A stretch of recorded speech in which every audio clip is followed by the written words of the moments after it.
Curious about all things paranormal?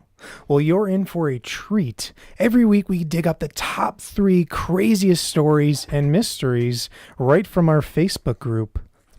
That's right. So grab yourself a drink, relax, and get ready to dive into the supernatural with us. Welcome to Top Paranormal Stories of the Week, Episode 9. But before we dive on in to our first submission, let's take a quick look back at some of the highlights from last week's content. All right, everybody. So in our recent episodes of Beyond the Hub podcast, we have dove into alien encounters. In episode 1, we embarked on a journey through some of the most compelling UFO sightings in history. We dove into the mysteries that stretch from Roswell to the latest government disclosures within the past couple of years. And in episode 2, we discussed the world of alien abductions, including some of the most famous abduction stories. We also explored the psychological perspectives behind these experiences. And in our final episode, we discussed extraterrestrial phenomena in general, from crop circles to scientific searches for alien life. And in the end, it was one extraterrestrial ride. Corny. I gotta do it. All right, now that's out of the way. Thank you all for tuning in. Be sure to share so we can get this out to everyone so they can share their story. But thank you for tuning into Beyond the Hub podcast. I'm Nick. And I'm Brandon. We're excited to have you join us for today's 30-minute live stream, especially you, Kevin. Kevin, how you doing? Okay, we're going to jump into our first topic, our submission of the day. One moment while this loads. Okay, I'm excited to see what we got here today. Whoa. All right, wow, hold on a second. our group Hold on, I'm loading up. Hold on. Has just shot up. From last week, we had 139.5K. We just shot up 3,000. Yes. We just shot up 3,000 new members in our Facebook group. Welcome, all of you new people. If you're tuning into the live stream, welcome. If not, come on in. The water's fine. Look who this is. Kevin, you may know this person. Sean Smith. Okay. Why don't you start reading this? Oh, I follow your YouTube channel. I am Bear Flag Mercantile, Kevin Smith's brother. Welcome. Thank you for sharing your story with us. I was the one who told to copy your channel to this story. I did edit the symbol on the buckle. I am a military historian, mainly concentrating on World War II. Now, that's quite interesting. Mm-hmm. I've been a collector for about 50 years now, so this happened about 5 years ago. I had an opportunity to collect items from a battlefield in Latvia. It was an area known for some heavy and brutal fighting. That's kind of tragic. I wound up with 2 German army buckles. Both were corroded and rusted, but one had several bullet holes in it. Some holes were in very vital areas and showed me that the soldier died from his wounds. That's quite tragic as well. So in order to preserve the buckles, I had to clean them a little, enough to stop the rust and prevent further decay. As I was holding the buckle with the bullet holes, I felt a very deep sorrow and physical pain in the same areas to match the bullet holes. Whoa. That's like some sort of psychic connection through time. That's so cool. It's cool, but not. Because, hopefully that pain wasn't too bad. But the happening of you feeling that connection is very interesting. For the rest of the day, my mind kept thinking about the buckle, but in my mind, I kept seeing a little boy crying. Oh, man, I hope that wasn't a little boy. It could have been the boy's father. So that night I had an experience. Due to the nature of the event, I believe it to be a time slip. Maybe someone could help me determine what it was. That night, I went to bed and brought the buckle with me and sat it on my nightstand. I'm not sure what time it happened, but I woke up feeling very cold. It was summertime and we didn't have the air conditioner on. Oh, that's creepy. I sat up in bed and exhaled, and my breath was showing in long clouds. Whoa, it's... Hold on, what just happened? It just reloaded itself. Okay. That's weird. Go down a little bit. Something didn't want us to... Okay, right there. But I woke up feeling very cold. It was summertime, and we didn't have the air conditioner on. I sat up in bed and exhaled, and my breath was showing in long clouds like when you're outside playing in the snow. Wow, in summer inside your house. That's crazy. While I was trying to figure out what was going on, I then began to get the distinct smell of wet earth, as well as gunpowder, a distant sound of shouting and faint gunshots. As I scooted to the edge of my bed, I saw snow-covered ground. What the heck is this story? Yes. Oh my goodness. All right. Then when I looked out my bedroom door, I saw men running wearing German uniforms. Some were covered in mud and the others were wearing winter camouflage. Then a group of 3 men ran across the road. One man in the group stopped and turned to look at me. He had a look of disbelief on his face. When we made eye contact, I felt the deep sorrow from when I was cleaning the buckle. The soldier turned away, and when he turned, I heard machine gun blast break the air. The soldier looking at me then fell to the ground holding his abdomen. The other 2 soldiers then ran back and dragged the wounded soldier away. The entire time he was being dragged away, he was staring at me. I then woke up and started crying and shaking. The following day, I purchased a solid plastic case to keep it in. Before putting it in the case, I said out loud that I would be its caretaker and display it with respect and honor. I apologize for the length of the story and the grammar. The only person I ever told the story to was my brother, Kevin Smith. Okay, first of all, no apologies necessary. That is probably There's the buckle. the craziest, most detailed story that I think we've gone through since we started doing this. That is freaking crazy. Real quick, just have to say hi to Leanne Bentley in the chat, one of our regular viewers. Hi, Leanne. Hope you're doing well. Hi, Leanne. Yeah, this story is insane. So what is your theory on this? Because to me, it sounds like he wasn't 100% dreaming. It sounds like he could have had a time slip. Like, it really does. And you see, like, so if it is where he was talking about like paranormal, Yeah. I don't think that would be, because if you see someone, you see like them in that period clothing, but that's really all you see. You don't see everything that's going on. You don't see Right. like everything in the store changing. That's literally stepping into a different reality. Right. So there's 2 things I think this could be. One, it could be an extremely detailed dream where in the dream realm, he was transported to the time where that buckle is from. And he was shown the details of that buckle because maybe that buckle has some residual energy within it, that maybe that buckle acted as the catalyst to take him to that time. And he felt that deep sorrow, and maybe that emotionally heightened state that he had brought him to that time in his dream. So that's one theory. Okay. The other theory is that he wasn't truly dreaming, and I'm leaning more towards this because of my experience with astral projection and stuff. That he astral projected, not necessarily just dreamt, into the past. Yeah. That I don't know. I don't know if you could time travel in the astral plane. I get the sense that it's could be a possibility. But those are the 2 theories I could come up with. Do you have any other theory? I don't. I'm thinking time slip. Time slip? Well, I mean, is it even possible? Well, he definitely saw something. That's the thing. He witnessed this, so it is out there. We just don't know what it is actually called. It's an extremely detailed account too. Like that was. Mm-hmm. There's no apologies necessary for the description to the detail length that you have gone in. Like this gives us substance to really dissect Mm-hmm. and analyze from your room becoming cold. Like, one thing that I'm not too sure about, I can't remember. I know you already changed to the next topic.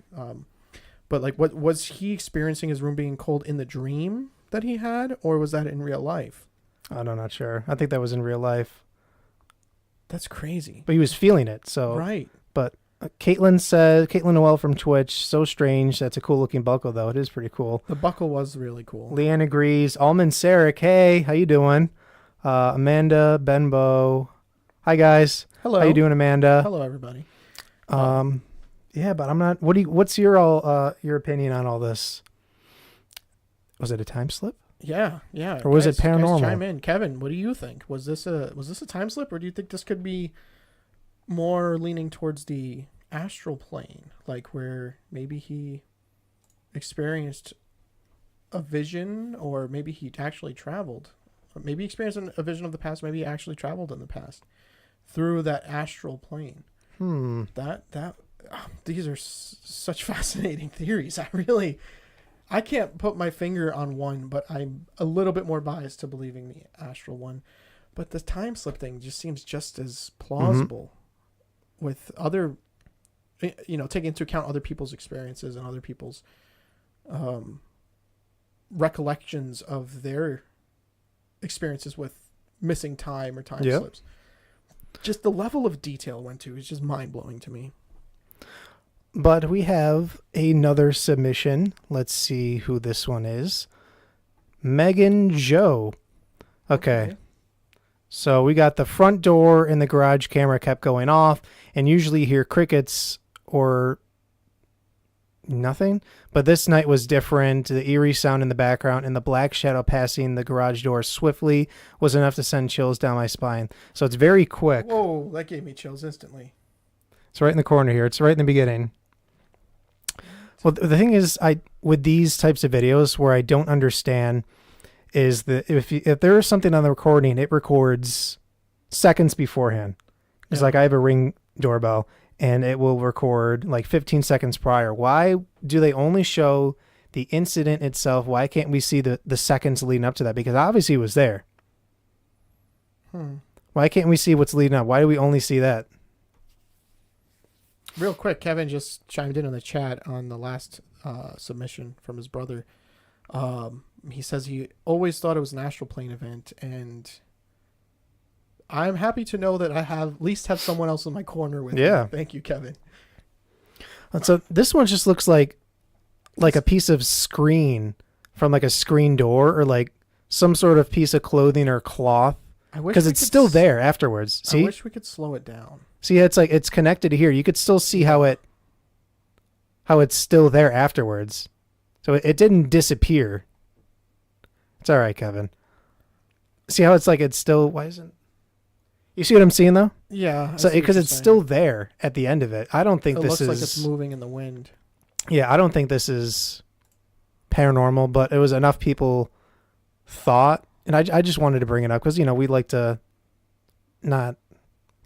explain the things that we're looking at right now. So I'm going to chalk this up as the first glance of this one. It looked like something, like a shadow.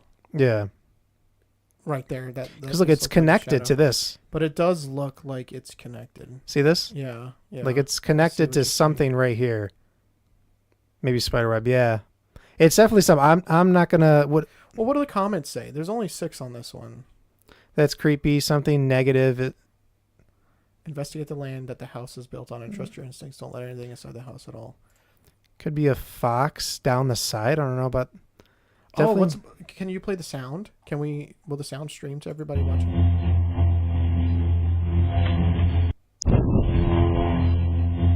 Huh.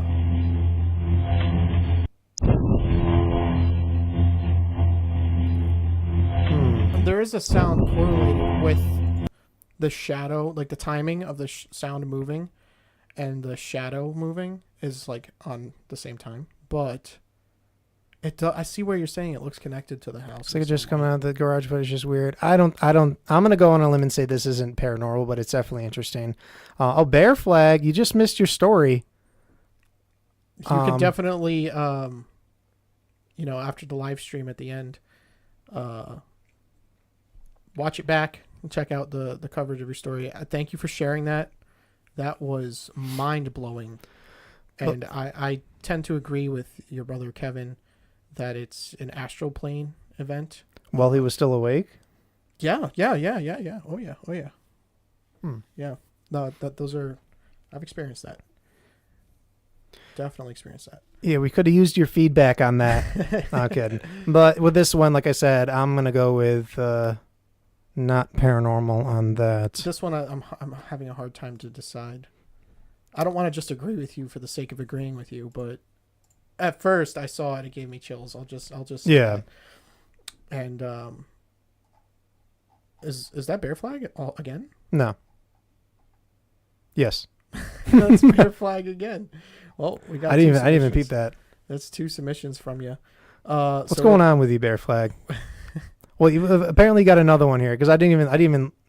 I was just looking at this through the stories. I didn't even notice this one was from you as well. Yeah, we try not to look at who submitted the story so that we don't have like a bias towards favorite people or anything like that, and everybody is equally as likely to be featured. But if you're submitting quality things and quality topics and stories and experiences, you have a higher chance of being selected more than once. And here you are again. Yeah, we're glad you're here to chime in on this one. We're going to cover this one. This is a cool one. Okay, you go ahead. All right, so Sean Smith says, I have a lot of paranormal occurrences happen to me over the years, so I have a lot of stories of paranormal / unusual activities to tell. So, a dozen years ago or so, my youngest son, who is now 20, went to a school field trip to the Rosicrucian Egyptian Museum in San Jose, California. Okay, hopefully I pronounced that properly. I think I did. I have always been interested in archaeology and paleontology, you and I both. So I believe I was more excited than he was about being able to go and see the artifacts. So I'm assuming you were a chaperone for the trip. After several hours of docent rhetoric, I broke off on my own. My wife stayed with my son. Did I pronounce that wrong? I don't honestly never heard that word. It's like a docent. It's like they're it's like if you have like a location that you're going to, like they have a docent, like they're just experts in that. I think, right? Okay. Just talking about the expertise of it. Okay, so my wife stayed with my son. As I was exploring, I wound up in the area where there were 2 mummified bodies. I was taking pictures of the tools that they used during the mummification process, which was always quite interesting to me. Just an aside. When I got to the bodies, I examined a male body through the glass. Out of respect, I asked permission to take his photo. Did so and said thank you. The second body was a young girl. I was going to take a picture, but instead said I was so sorry for her death at such a young age. I then walked around to the corner to where my son and wife were. The tour was over and we were about to walk into a reconstructed underground tomb.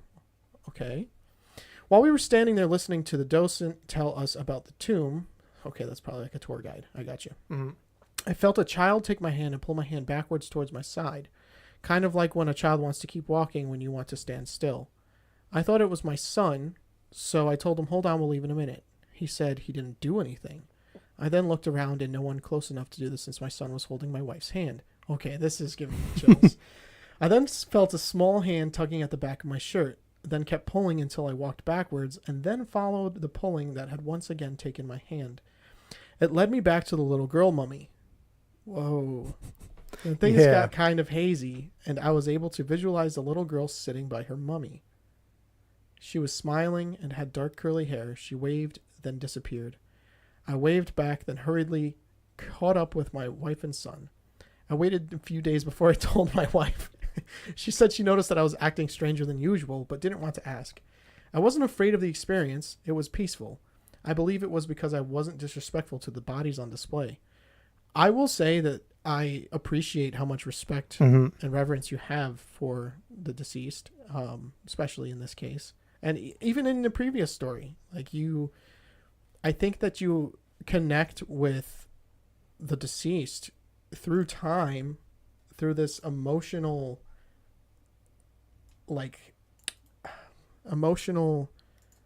capacity. And I think that is making you more open to experiencing these activities, these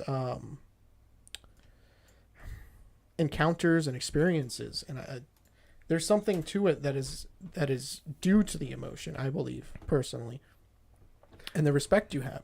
Maybe you wouldn't have had that experience if you didn't respectfully, ask permission to take the picture.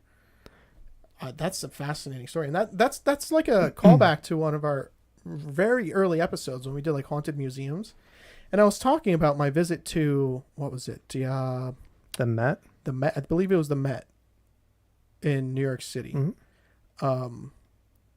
What does the Met stand for? The Museum Metro. of, maybe it was the Yeah, no, it wasn't MoMA because I've been to both. Museum of Modern Art. It was the Met.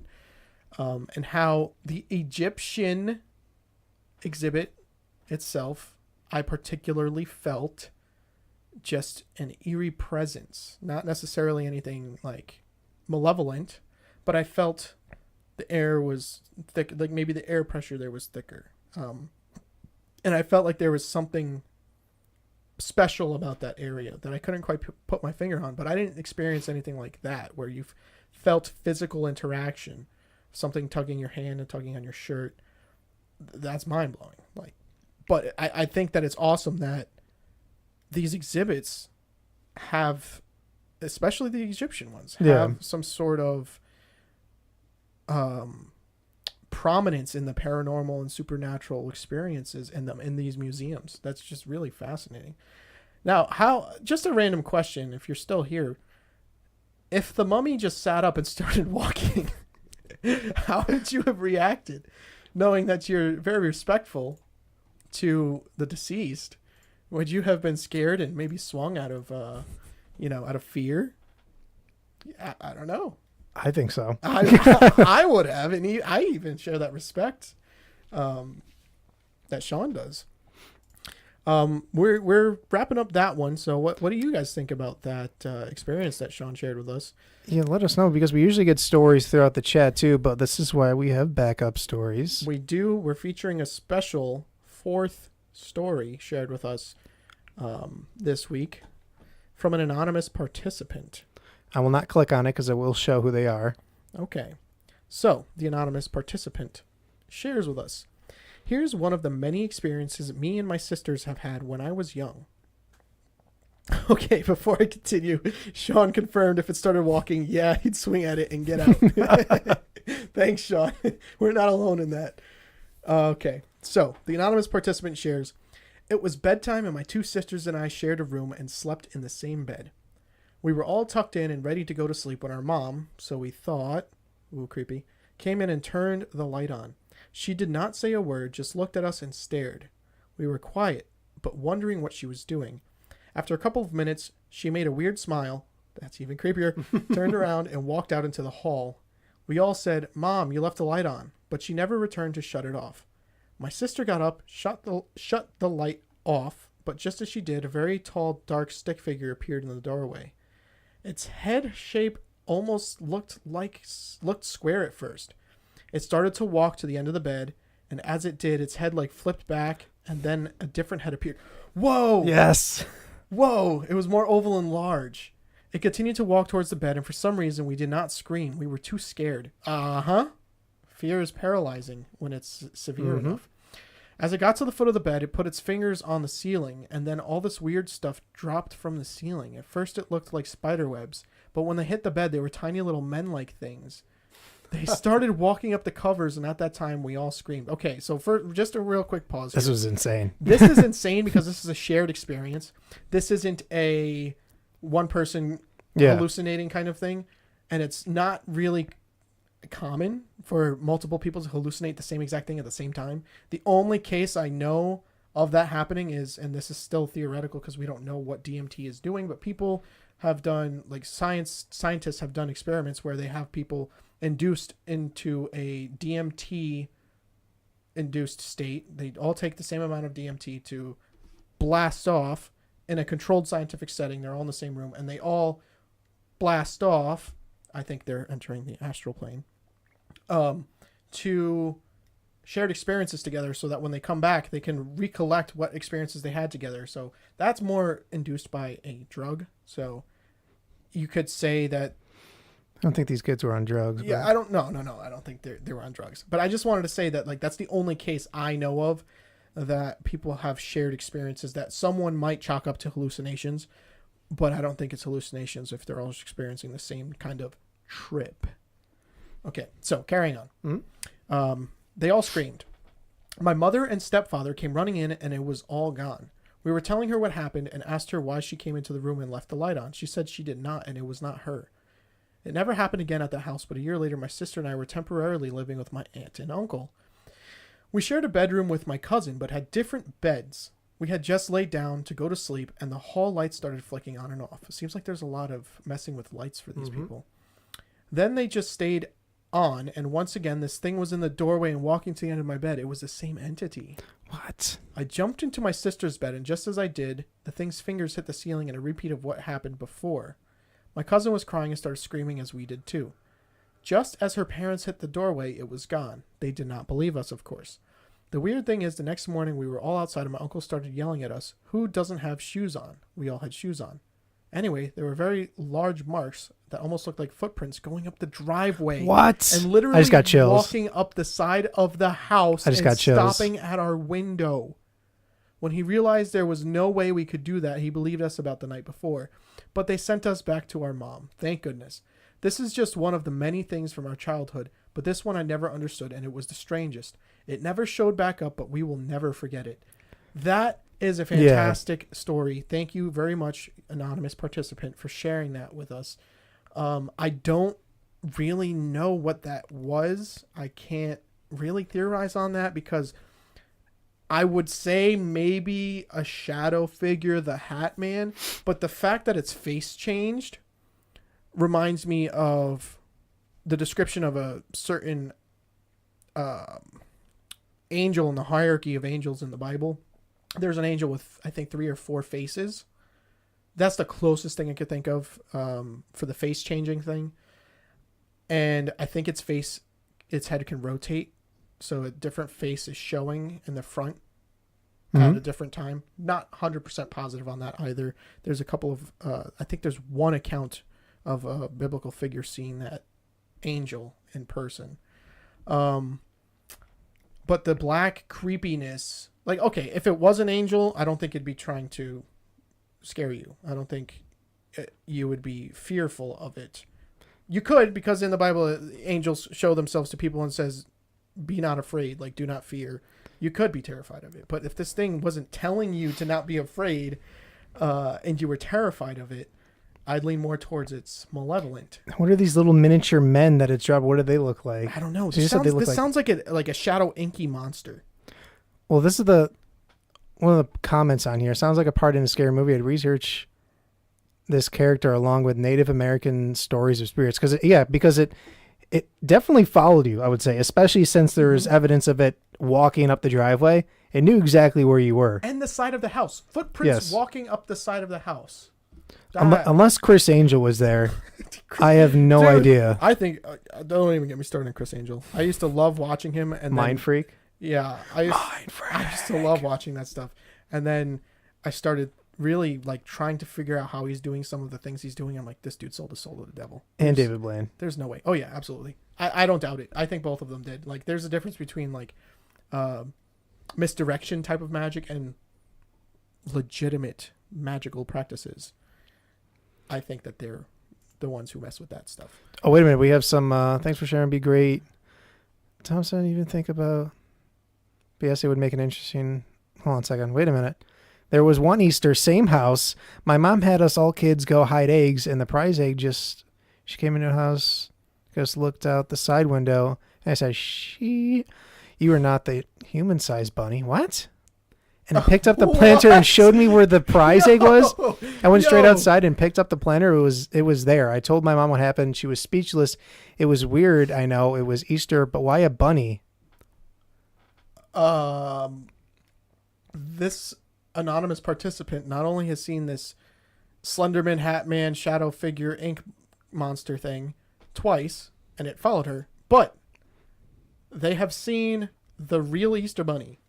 It showed it. It presented itself as what is happening with this person? Was the same? What if this was the same entity and it had to have been. It's capable of, changing its form or what you can perceive it as. It had to have been.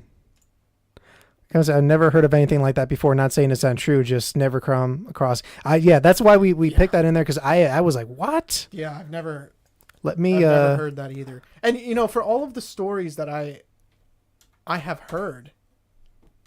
There was always the first time I've heard a story of that kind, and this is now that. So now this is going to my head library of stories and encounters to share when we within our research we discover something that might be related to this, we could be like, oh, there was that one story that someone shared with us in our group of, this black figure that sounds similar to this.